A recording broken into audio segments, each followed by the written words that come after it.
gotta tell you something. I never told YouTube this.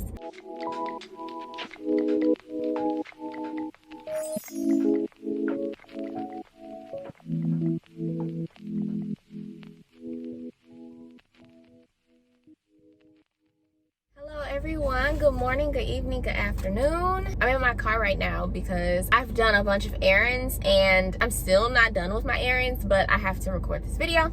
I asked you guys on my Instagram, do you want me to do an updated Q&A? I recognize that we have had more subscribers lately, and so I wanted to give every new people a chance to ask. So sometimes I'm gonna be asking these types of questions on Instagram just because it's a lot easier. And so if you want to be able to ask questions like that, follow me on Instagram for that. Looks like I have 24 questions, so I'm gonna breeze through them as fast as I can.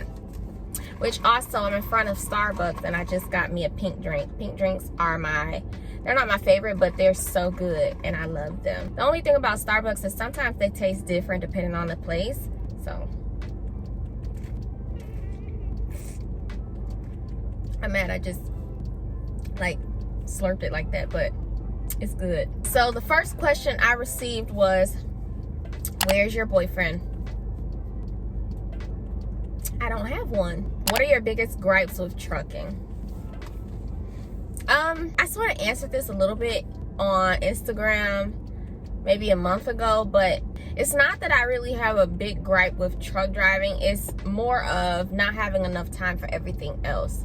So truck driving is really time consuming. You're on the road a lot. And while I do enjoy that time when it comes to other things like making appointments, going to different places with your families, doing errands like I'm doing now, you got to make time for it. And sometimes it's harder to get everything else done when you're in trucking. But I've been doing it so far. It's just, I guess, one of the cons about it. Do you have to do you have to have a higher GPA to truck drive? I'm gonna be honest, I'm unsure. I did go through a specific avenue. I went through a nonprofit. I went through Focus Hope, and through Focus Hope, I did have to take a test where they pretty much scored me on like 4 different subjects, and you did have to score past a certain point. You didn't have to be a genius, but you couldn't just flunk all of them tests and still have the chance to be in truck driving. However, that was at Focus Hope. When I actually went through my schooling, I don't recall having to take that test. So I'm unsure, but I want to say no, but I'm unsure. So Google it. How did you get better with backing, and what's some tips? Backing became easier to me through getting out and looking, especially when I started offsets because I couldn't see the cones. I got out and looked. I also paid attention when other people were in the truck. I made sure that I was focusing on how they turned and everything, what the back of the trailer was doing when they turned. I think the biggest thing was practice for me. When I talk to other people, that's their thing too. It just took time. Sometimes it takes longer for certain people, but you will all eventually learn. Getting out and looking was my biggest friend though. Nobody else was really getting out and looking, and some people were failing because of it. Some people were doing good, and the thing is if you're not doing good and you're not getting out and looking, then you haven't exhausted all your options. Where do you see yourself in 5 years? I'm gonna be honest, y'all, this ain't my favorite question. I've never liked a question like this, only because I've never been someone who knew entirely what I wanted to do. That's something that I've always been very open about. I've always had ideas. Like growing up, I used to say I wanted to be a teacher. And I guess in some ways I'm sort of doing that just a little bit. But in 5 years, I don't have a full vision of what I'd be doing. I would like to be doing something that I feel is purposeful, that is serving God. If I have a family, that's cool. If I don't, that's cool. Excuse me. I know where I don't want to be. I don't want to be struggling. I know that. And I want to be doing something that I love to do. But I don't have a specific answer for you, if that's what you're trying to get. Is being an owner-operator one of your trucking career goals? I can't lie, I did consider it, but no, not anymore. Did you pass your permit? Hold on, y'all, because I wrote this down.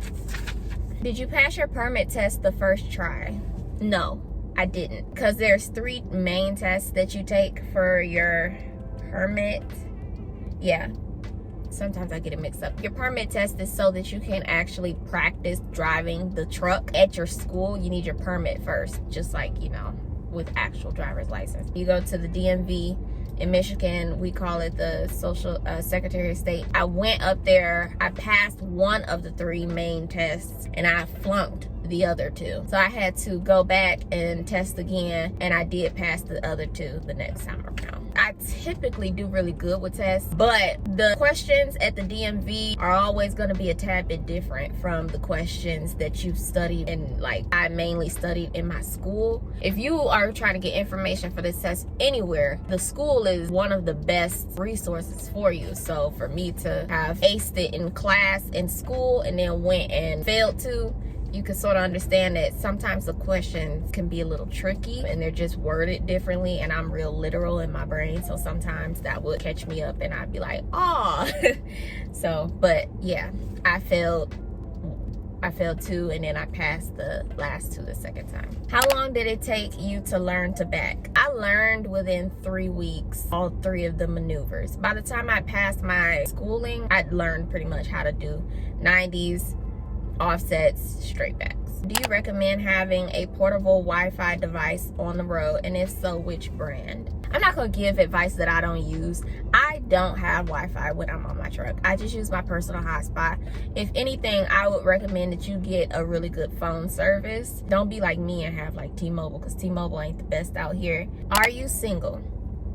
Yes, I am. Was you in the movie Are We There Yet with Ice Cube? Y'all, I got a whole list of people that all of you have told me that I look like. Every time I get a new person, I just write it down on the list, and I'm gonna just put the list on the screen for you.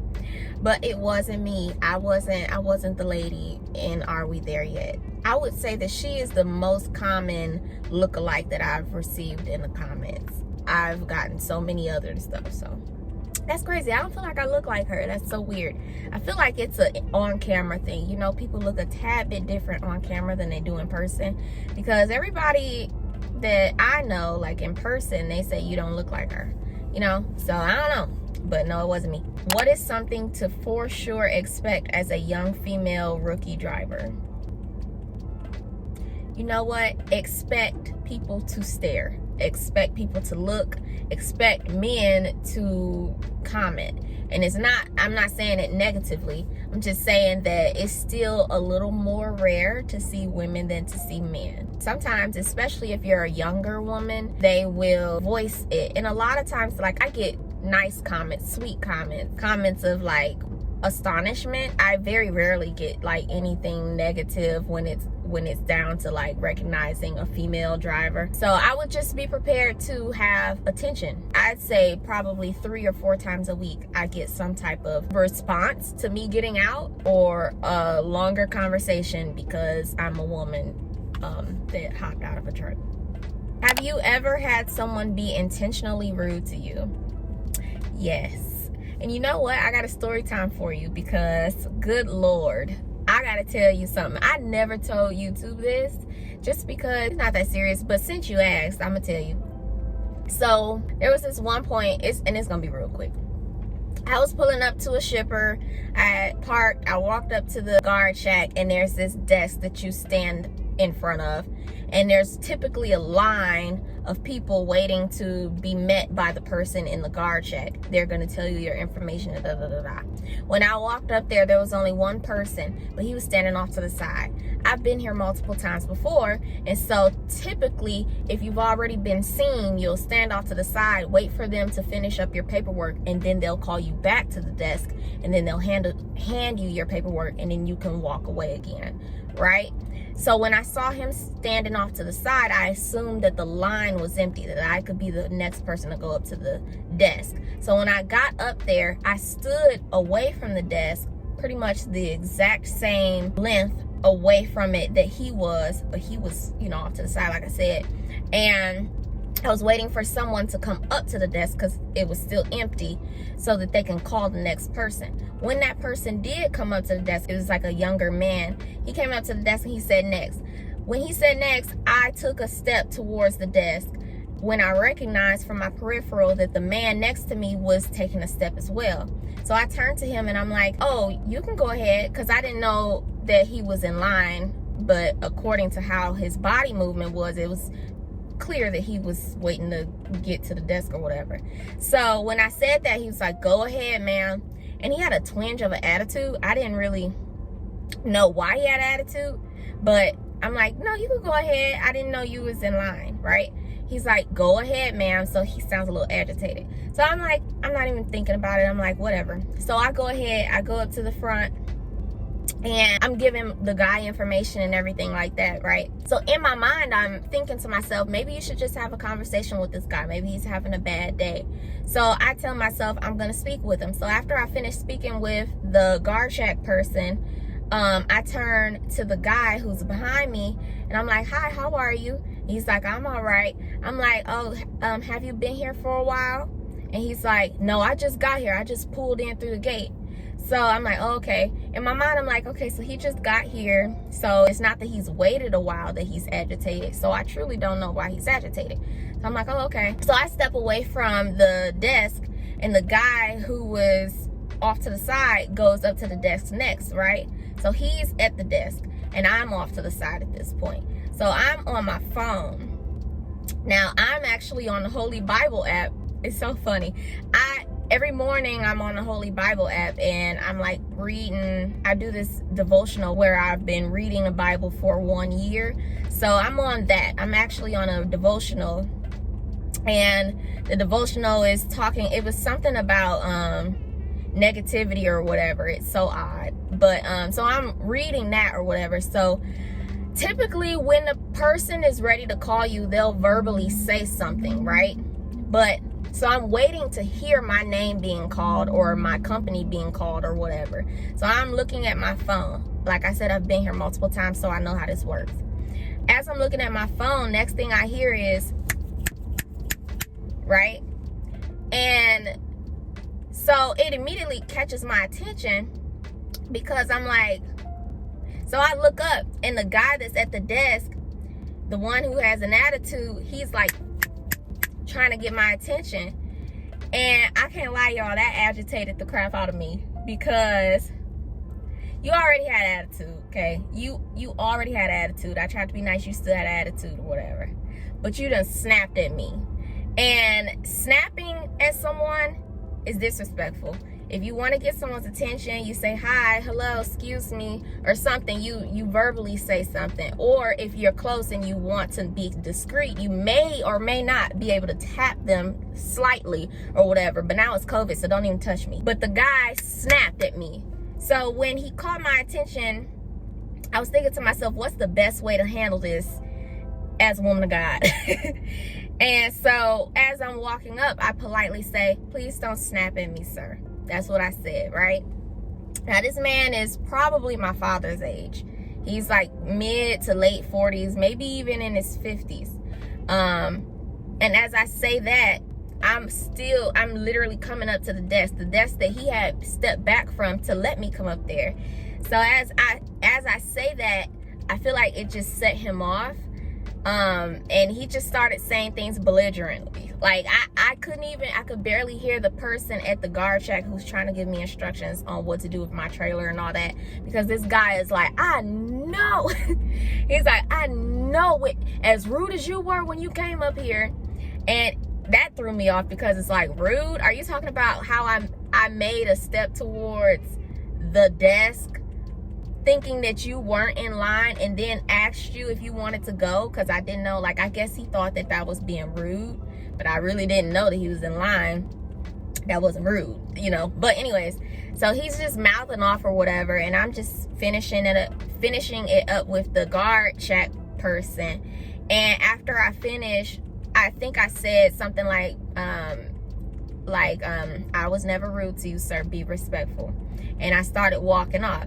Now, I'm not about to argue with this grown man. This man is like my dad's age. I'm not about to argue with you. I have more respect for myself to be going back and forth with you and all of that. And then also, like, he was clearly having a bad day. It's one thing if I did something, but I didn't do anything. As I'm walking away, I feel like that upset him even more, that I wasn't getting upset.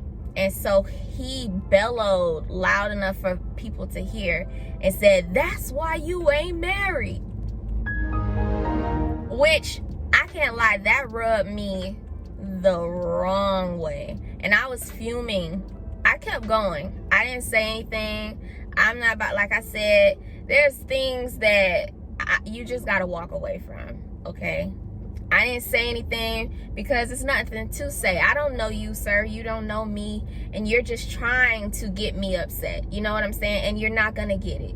You're not gonna get it. But he low-key did. He low-key did. I got in my truck and I'm just like, I know this man didn't just like yell this at me. And it wasn't what he said. It's the fact that I could understand that it was him trying to search for the most hurtful thing to say to a younger woman. And the first thing he thought is, I'm going to insult her by her relationship status, because I know that should insult, that would potentially hurt or insult a woman. And all I kept thinking to myself was, but if I was a man, you wouldn't have yelled, that's why you ain't married. You know what I'm saying? And it's just like, sir, are you married?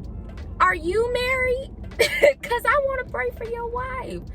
You know, but so yes, I've been intentionally disrespected.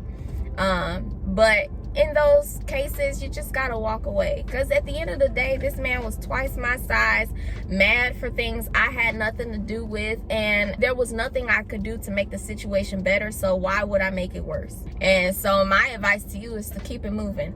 I'm going to make the same amount of money if I just shut up, rather than me sitting up here trying to bark at you like you barking at me. I'm just not about to deal with that. It's just not worth it. It's not worth it. It's not worth my time, and I don't like to dwell on stuff like that, going back and forth with nobody.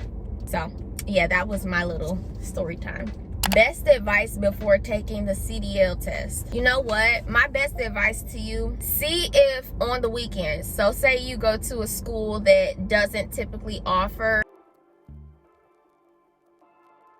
ask them if you can, when you go up there and you want someone to show you how to do maneuvers one-on-one, ask them if they could on the side make another, what is it called, when they set the cones up, make another test site on the side, make it over, but make it a different angle. I'm gonna just explain it to you this way. When I was in school, I was acing all of the maneuvers, mainly because it was the same setup day after day after day. They kept the cones there, nothing moved, nothing changed. So I became used to doing the exact thing every single time.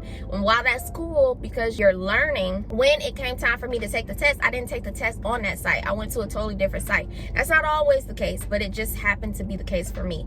When I went to a totally different site, they had the same setup, except it was a tad bit different because humans can't replicate things 100% normally. When it came down for me to do the 90, it was a lot tighter. It was something that I'd never encountered before, and I ended up almost failing my test. By the grace of God, I did pass, but it was as if I had less space to do the maneuver, and I had to navigate mentally how to do that. I'd never had to do that before. And so I would say, if you go to tutor on the weekends, ask if they could remake up your test site and sometimes make it a little tighter, make it a little looser. I would much rather you learn how to do the same maneuver in certain types of scenarios, rather than to just master the maneuver that's only made up once. Does that make sense? I hope I'm verbally expressing it the way that I think I'm trying to say it. Try to ask them to put the cones differently, but do the same maneuver, but just tighter or looser or wider or shorter, however, you know? Okay, whatever. What do you think is the best starter company to work for? I want to say I don't know. I don't think that it's about the name, because you'll always end up having some type of pro and con about any company, but I would suggest having a starter company that's going to offer you paid training, just so that you can get comfortable with an actual trainer on the truck before starting on your own. It could be a lot more nerve-wracking. It's a much easier transition. Look up the reviews and things like that. Just don't be so stuck on the reviews, because Warner had terrible reviews, but I ended up liking Warner. And then also make sure that the pay is worth it, because I've said this in another video, but there was a person who went to a different starter company. To be most specific, they went to Trans Am, and they weren't getting paid the amount. They were getting paid almost half the amount that I was getting paid at Warner, but we went to the same school, graduated at the same time, had the same credentials, you know what I'm saying? So, and I was at Warner and they were at Trans Am, which is so weird to me. And if you guys have any more tips, the OGs on this channel, put them in the comments for the newbies. What was your average pay as a beginner driver? I was making around 50K a year. Have you ever been to St. Louis? I don't think so, no. Do you like holiday movies? I'm big on Halloween and movies about this time of year in general. I'm not big on holiday movies, but when this type of season comes about, I am typically more into watching movies than I would say in the summertime or in the spring, things like that. When it starts becoming cozy season, I like to hit the movie theaters up a lot more. My favorite genre is like action, thriller, superhero, or like, you know, things like that. What podcasts/episodes do you listen to over the road that are like movies? I'm gonna be honest with you, I don't listen to many podcasts. I still only listen to Sarah Jakes Roberts podcast, and that's sometimes. But other than that, I really just listen to like YouTube videos or like movies I've watched before. I just listen to that. I used to listen to Audible, but Audible switched up their subscription, so I haven't really even been listening to Audible. Sorry, I'm not big help on that. Does it get lonely being all over the road?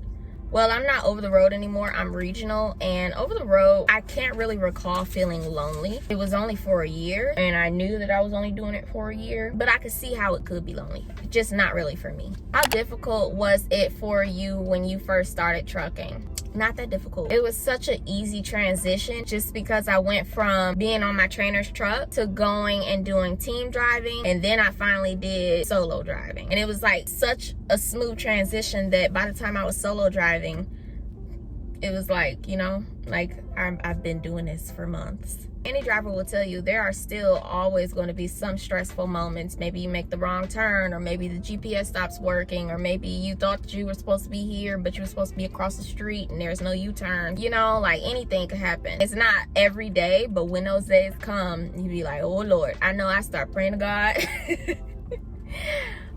Man, but it's not often enough where I feel like this job is stressful in itself. It's just every once in a while, and it's just like, woo.